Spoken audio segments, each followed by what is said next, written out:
Hi guys, just a quick note before I get into this video.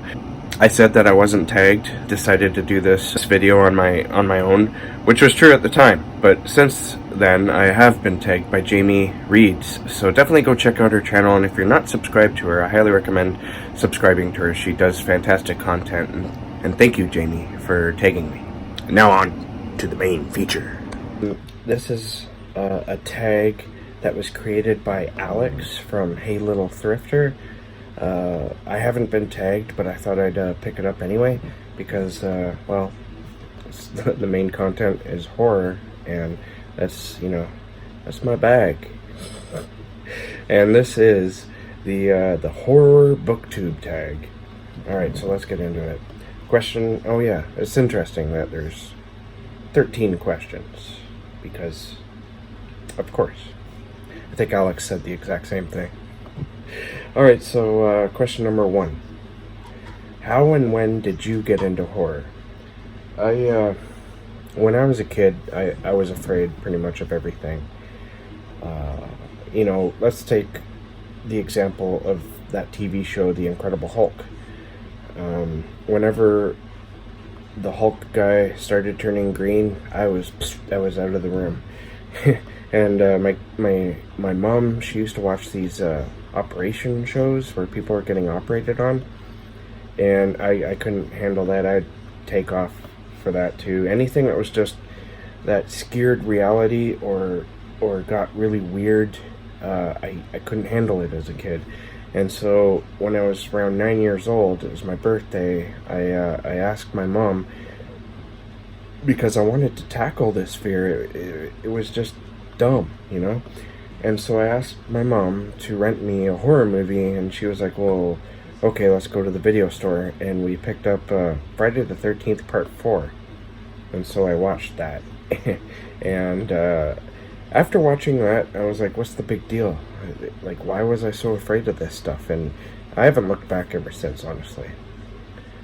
Question number 2, what's the first horror book that you read? I read, well, this isn't really a horror book, but Swan Song by Robert R. McCammon. Once I finished that book, I loved the author, and so I went and got Stinger by Robert R. McCammon, and I would call that my first horror book, because, it blew me away too. I absolutely loved it.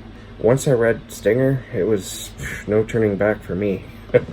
I then went to Dean Koontz and Stephen King and the rest of Robert R. McCammon. Robert R. McCammon was my favorite author for the longest time when I was a kid, and I really gobbled up his old stuff. Question number 3, what horror-related goodness can we expect from your channel? There's a few things. One, I like doing things like top 5, top 10 lists, and I haven't really done too much of that yet, but I have a lot of plans to do more of that. I'm also doing a series of underrated horror. I call it Lost Gems, underrated horror books, and I'm planning on continuing on with that at least a little bit. And I also bring to the table a lot of weird fiction. I find that a lot of weird fiction is very tightly tied into the horror genre. Most weird fiction that I read anyway is definitely horrific fiction as well, and so I like to talk a lot about that, and so you can expect those 3 things from me. Alright, question number 5, do you have any favorite themes or subgenres within horror? And yes, I kind of just answered that with the weird fiction. I love weird fiction. I love surrealism and even absurdity.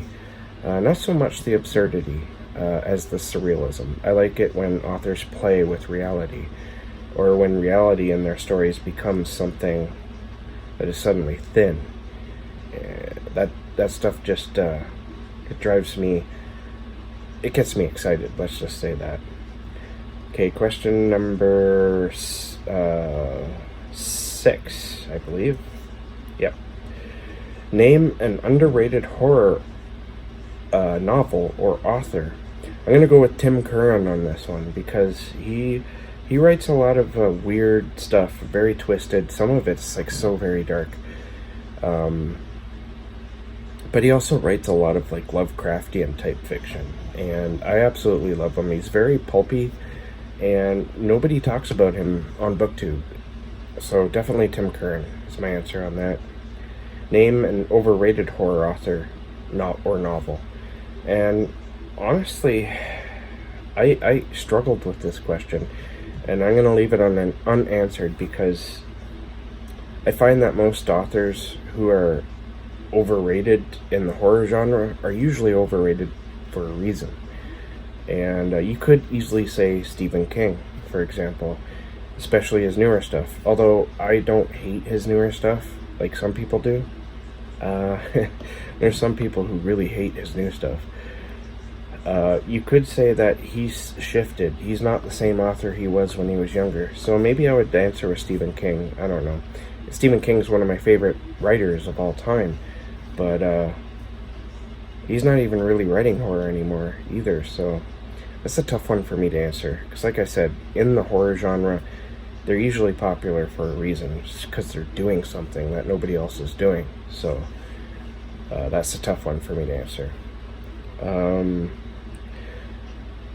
Recommend 3 of your favorite horror novels. So, if you've been watching my channel for any length of time, I talk about these books a lot. Except for maybe the last one. I think I mentioned it once. But the first one is Secrets of Ventriloquism by John Paget. I absolutely adore this book. And as I say, every time I bring up this book, it's got to be at least the 5th or 6th time, check out the audiobook if you can. Because the author, John Paget, he's a ventriloquist. And so he really adds, he's also a bit of a voice actor, so he really adds to the narrative of his own work. And nobody else could have done what he did.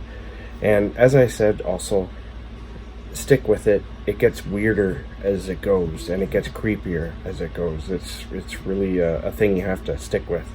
I absolutely adore it. Number 2, I'm going to go with The Red Tree by Caitlin R. Kiernan. This is another, it's a very haunting story, and, you know, I need to reread it.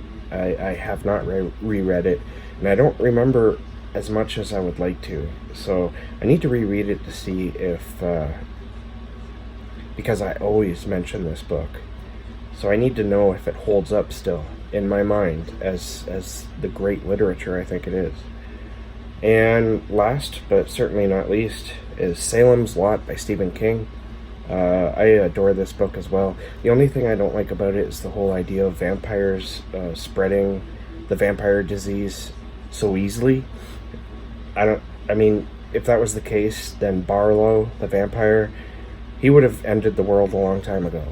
You know what I mean? So, but still, Salem's Lot itself is just such a very well done book.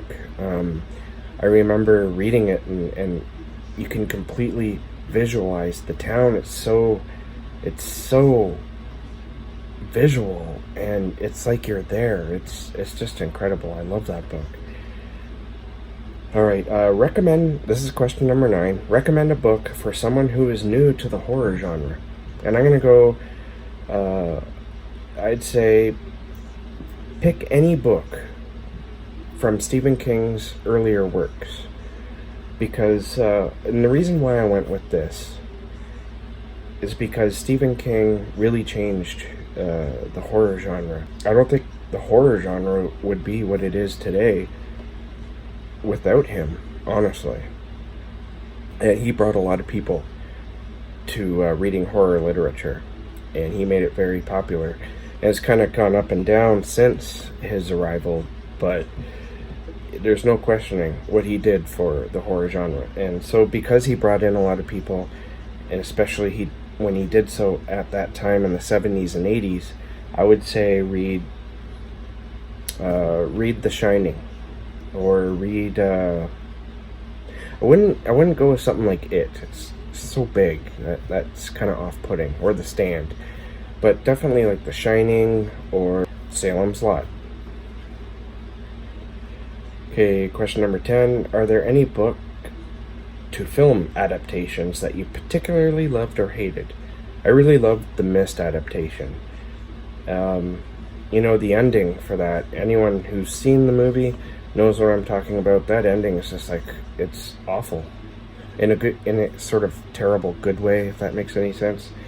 But that's not what makes the adaptation for me. I just think that they kind of took out some of the things that didn't make sense in the story itself that Stephen King wrote.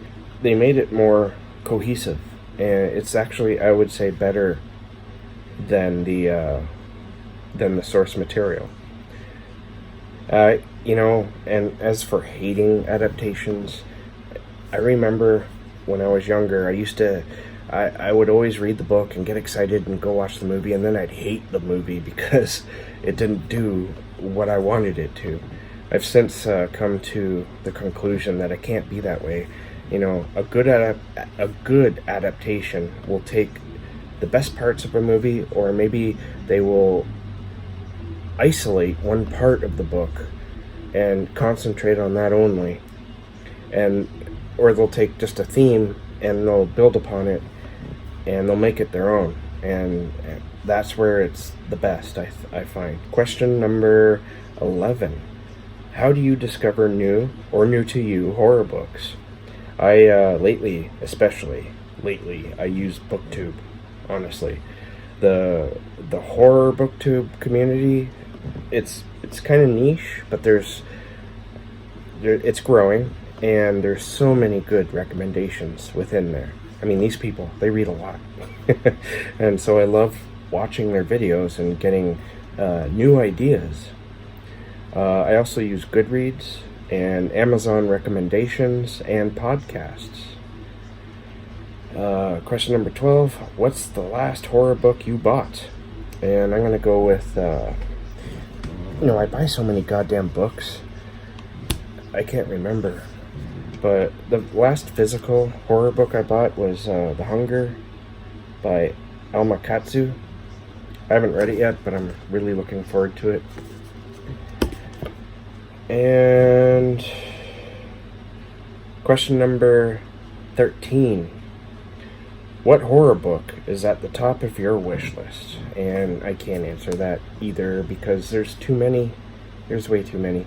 There's so many books and so many authors I want to read that if we were to really answer this question, it would probably have to be something that's rare. All right, option. The optional part of this is to tag people. I'm going to tag Todd the Librarian, Dane Cobain from Dane Reads, and Regina's Haunted Library. All right, so that's my third tag in a row. I'm done. So thank you for watching. If you liked, please like, please subscribe and comment, and keep being creative, and I will catch you in the next bookish video.